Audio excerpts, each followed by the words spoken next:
June 18th, 2026.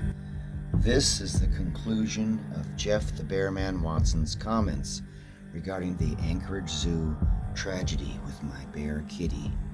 This particular video is mainly for lawyers and government officials that will use videos like this as evidence in the criminal case against me from experts that know brown bears like my bear kitty.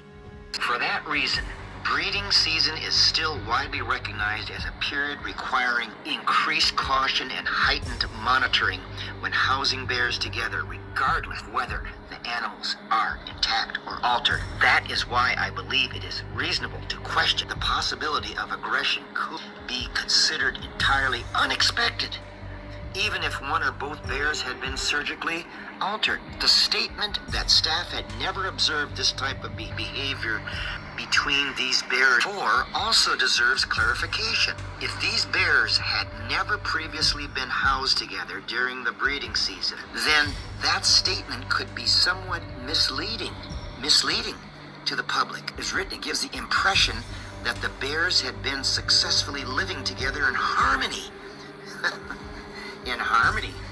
for an extended period of time, and that this aggression suddenly appeared without warning. However, if the bears had simply never been placed together during peak breeding season before, then this was an entirely different set of circumstances biologically and behaviorally.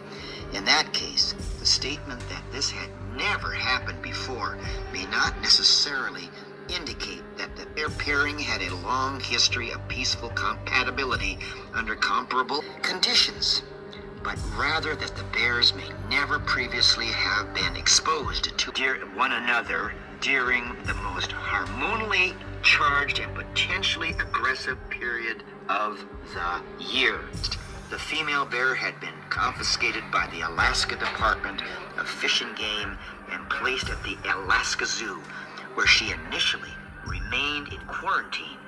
If that is accurate, then she may not have previously been housed with male bears during the breeding season at all. Another important question concerns the physical condition and defensive capability of the female bear involved in the attack.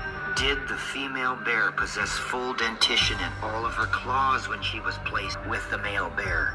In other words, did she have all of the natural equipment necessary to adequately defend herself in the event of aggression from another brown bear? From my recollection, there were past reports indicating that this female bear had experienced dental issues because of that.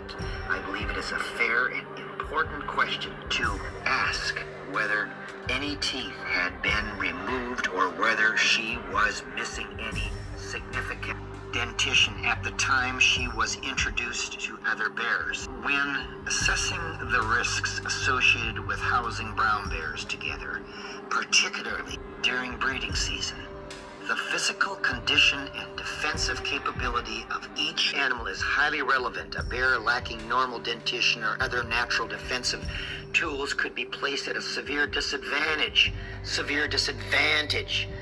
during an aggressive encounter. I also believe the Alaska Zoo should have had additional non-lethal intervention immediately available during the incident in an attempt to break up the attack.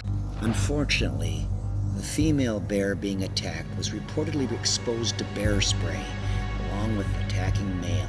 In my opinion, other non-lethal tools should also have been available, including cracker shells, high decibel noise rounds fired from a shotgun, as well as rubber bullets. These methods are specifically designed to interrupt dangerous animal behavior without lethal force.